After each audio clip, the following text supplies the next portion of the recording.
Hey guys, what is up? Welcome to today's video. Today is going to be my wrap up for November and December, my reading wrap up, that is.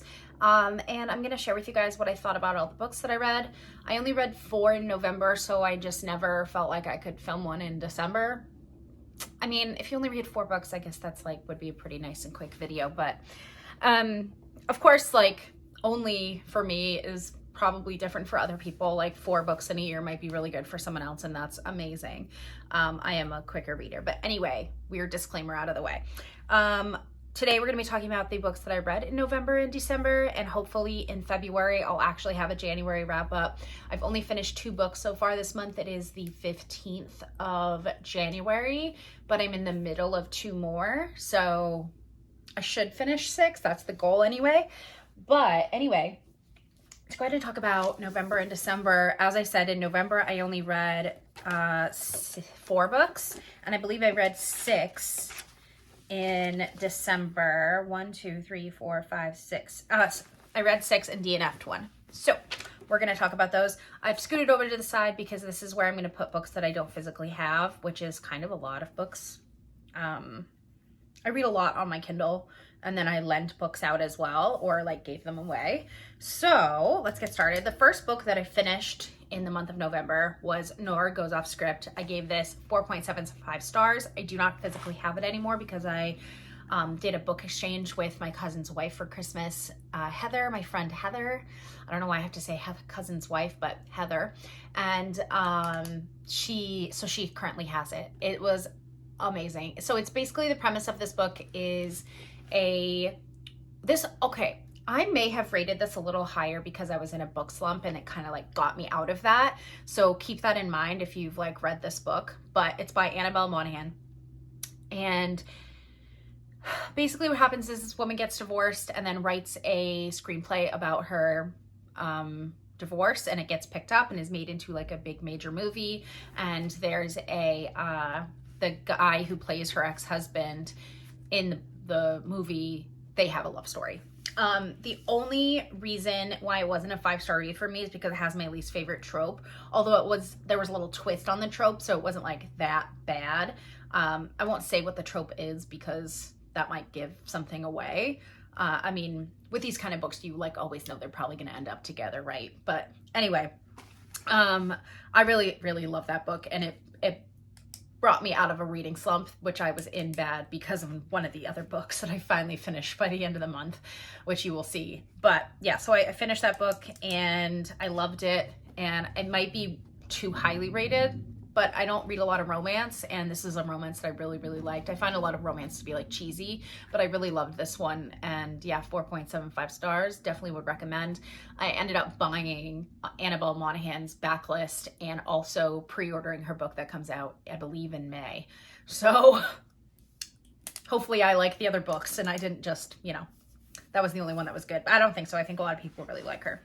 The next book that I finished was Rogue Protocol, which is the Murderbot Diaries #3 by Martha Wells. This was on my Kindle.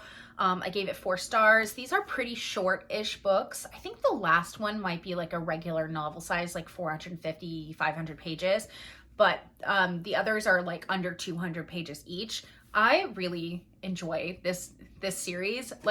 It's a 3rd book in a series, so I'm not going to give the plot of this one, but basically there is a murder bot, and so he's part human, part robot, and I don't know how he was born, if he was a human before, that's not known, but basically he hacked his own brain into having free will, and normally they don't have free will, and the reason they give them a human brain is because they're able to make decisions better than a robot would in situations, and it makes other people feel better about them.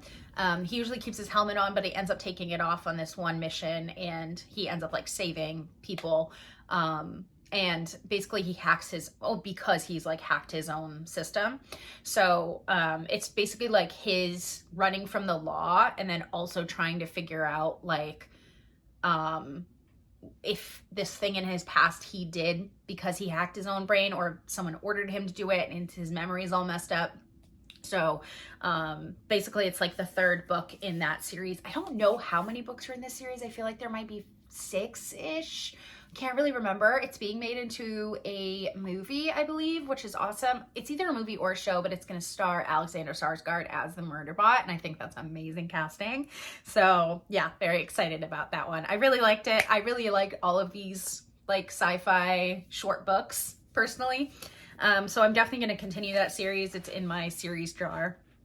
And then the next book that I finished was an audiobook, and it was 1984, the Audible like dramatized version. I thought it was really good. I gave it 4 stars. Again, it's pretty short and it's a classic, and I never read the classic, but I really liked the adaptation. It had Cynthia Erivo was the girl main character, and Andrew Garfield voiced the male main character, and I thought it was really good. It was interesting, and I can see why people like buy. I can see why this George R. Orwell novel is a classic. It was good. It was great. It was shorter. It was probably only like 3 to 4 hours audiobook. So I liked that. I also did a lot of driving in the month of November. I went to Boston for 3 days, and then I went to Philadelphia for like 8. So I was in the car a lot. I live in Connecticut, so that's between those 2 places.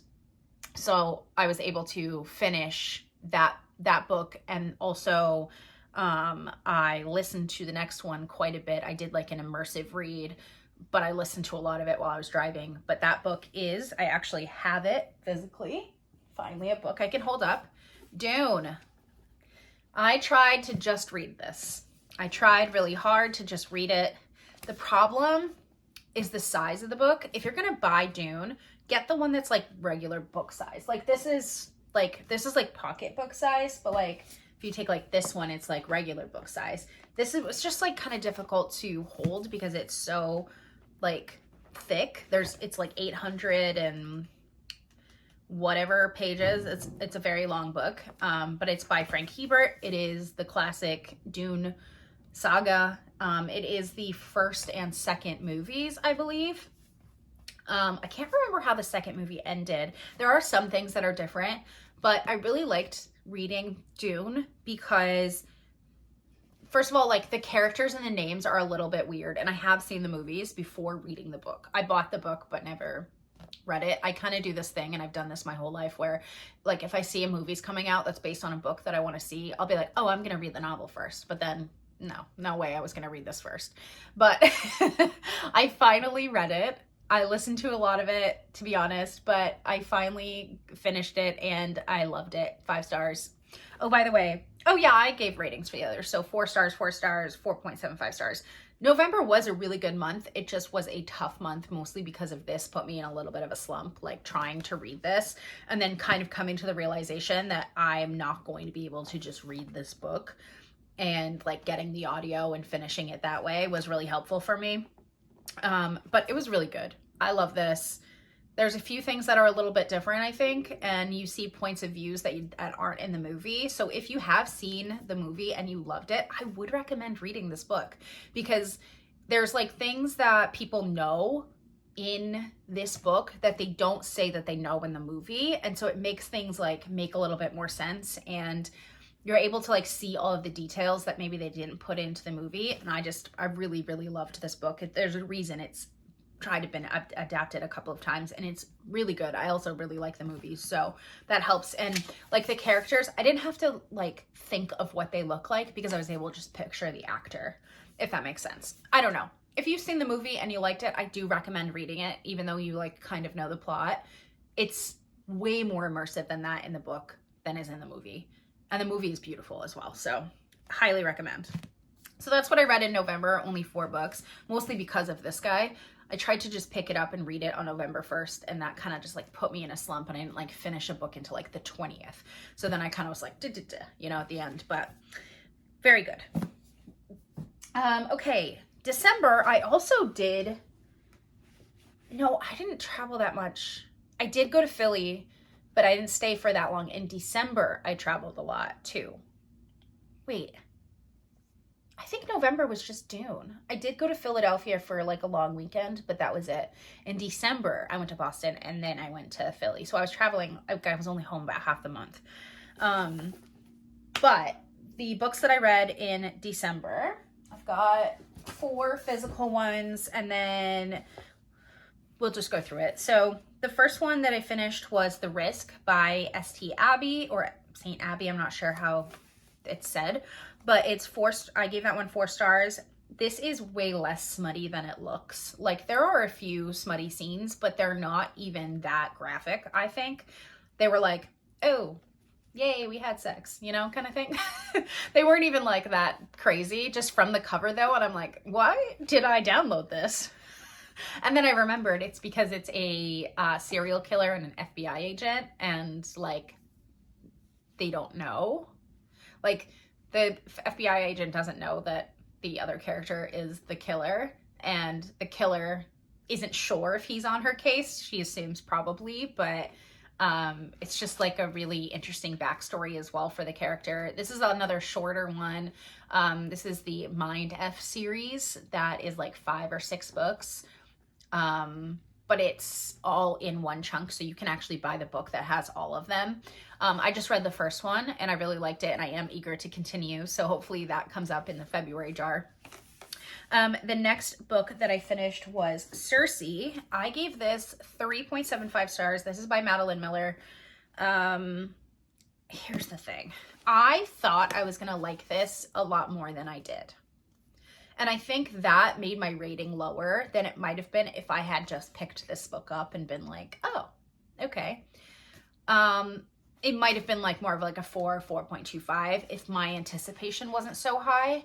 I just thought I was going to love this based on like other hype. And I do have the other book by Madeline Miller, The Song of Achilles. Haven't read it. Kind of scared you now. But I have heard that that one is better than this one. So basically this is a retelling of the goddess Circe and basically her life through like the Odyssey, and like her life before the Odyssey takes place. And yeah, I mean, it was good. I really enjoyed it. Oh, there's a map in here.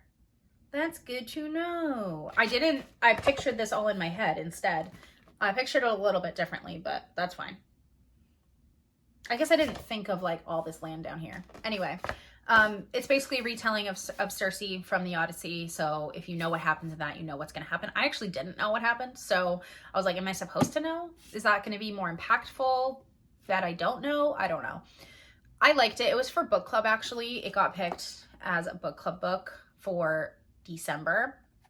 I wasn't able to go to the meeting, unfortunately, because I was in Philadelphia when they held it. But it was really good. I liked it. 3.75 stars. It wasn't really good. It was good. Like, I think I explained my hangups with it. I just thought it was going to be better than it actually was for me. The next book I rated 4.5 stars. It is Red Rising by Pierce Brown. I did read it physically, and I listened to it on audio because it was free on Audible. So when I was doing all that driving, it was helpful to read it or listen to it. But I did also read it physically. I read the last 200 pages physically in person. I don't have it with me because it is a book that I gave to Heather for our book exchange, and I hope that she reads it and likes it. I gave this one to her because she said she wanted to try sci-fi, and I think this is a perfect foray into people who have not read sci-fi. It's so good. I love the characters in this. I don't think I gave it a 5 stars because I just was like, there's something else. Like, there were a couple of things where I was like, that's like kind of cliche or whatever. And he was like probably the first to do it, so I don't know. But it's basically games and trials kind of thing where there's a red, there's classes. So like red is the worst and gold is the best. And red, I can't really tell you like the story without like spoiling it. So I'm going to be like pretty vague here, but basically it's like the story of the red and how he's like trying to help his people. So, and his name is Darrow, and I like that name a lot. But anyway, and the guy on the audiobook, if you want to listen to it on audio, I really recommend it. I think he has a Scottish accent or maybe an Irish accent. I think it's Irish. And when he does the voices really well when he's like being a red, he like talks like that. And when he's not, he talks the other way. And the language is really interesting in it too. So yeah, I really liked it. Next was Emily Wilde's Encyclopedia of Fairies. This is another book that I gave to Heather, but I ended up I wasn't done with it yet, but I knew she would like it. So I ended up picking up the Barnes & Noble exclusive edition. I hate that it has this here, like this thing that you can't, like, it just ruins it. Why? But I gave this a 4 stars, 4.5, 4. I don't know. I don't know why I only gave it 4 stars, because I've thought about it a lot lately. And I think that I am so excited to read the next one. I do own it, and the next one comes out next month as well, so there'll be 3 books out. I can't wait to read the second one. I hope I'm able to read it maybe this month. I don't know. I might not stick to my TBR. We'll see. But I thought this was really good. This is by Heather Fawcett. Basically, it's about a woman who's a professor at Oxford, and fairies are real in this universe, but she's a human and most people are humans. And there's just like, you know, fairy realms and stuff. And she's writing an encyclopedia of every fairy that's ever been discovered. And she's like traveled all around the world and loves to like read books and like is very bookish and nerdy. And I really like her. And then there is a romance in it, but it's also about like all of the fairies and stuff, which I really liked, because it's not just like fae we read a lot. It's like little fairies and like little like things that fly, but then also like really monstrous fairies and stuff like that. So yeah, I thought it was really good. I enjoyed it a lot, and I can't wait to read the next one. I think my rating is definitely higher than 4 stars for that. Maybe like 4.25, 4.5. I don't know. I really liked it. I don't know why I only rated it 4 stars, but now a month later, I'm like, yeah, wait, that was higher. Next, I DNF'd this. It's Christmas Eve Love Story by Janae Beard. I really wanted to read a Christmas book, and so I bought a couple. This is the one that ended up being on the TBR. I just did not like it. The writing was really juvenile. I got 60 pages in, 59 pages in, and I couldn't continue it. The writing was really juvenile, and it felt like a middle schooler was the narrator instead of a 24, 26-year-old woman. So I just couldn't do it. And there's no author quotes on this. It's like Publishers Weekly and the Library Journal. So I probably should have guessed that. There's no like actual other authors praising this book. But I don't know. I saw it at Target and was like, oh, I'll try this out. But I didn't think it was very good. So sorry. If you like this, let me know why. I don't know why. Next was Guild. I finished Guild. This is the first book in the Plated Prisoner series. I didn't know this is on Kindle Unlimited, so I won't be buying any more of them, but I do plan to read more. This is basically about a girl. It's a King Midas retelling where the king just turns everything into gold, and he has a girl who is gold. Like, she's just made of gold. And it's basically like she's in a cage and they won't like let her out, and then there's like a bunch of stuff that happens, and yeah, basically that's what the book is about. I don't want to give away too much. It was okay. I gave it 3 stars. It's just a little boring, to be honest. Like, I was like, okay, when is she gonna get out of this freaking cage? Like, I know she's going to, but it just like felt like there was a lot of stuff added that maybe didn't need to be in there. It does have some spice, but it's not even like she participates in it. It's like she's watching it. So if you like want to try out a spicy book but aren't like sure if you like it, maybe check out this one, because I don't even think there's really any scenes that are like very spicy, at least in my recollection. But it was okay. I'll continue the series. It's very loved. I think it was okay, but you know, not my favorite. And then the last book that I finished was Daughter of No Worlds by Carissa Broadbent. I finished this like on Christmas Eve or on New Year's Eve, and I really liked this book. I cannot wait to finish it or like keep reading it.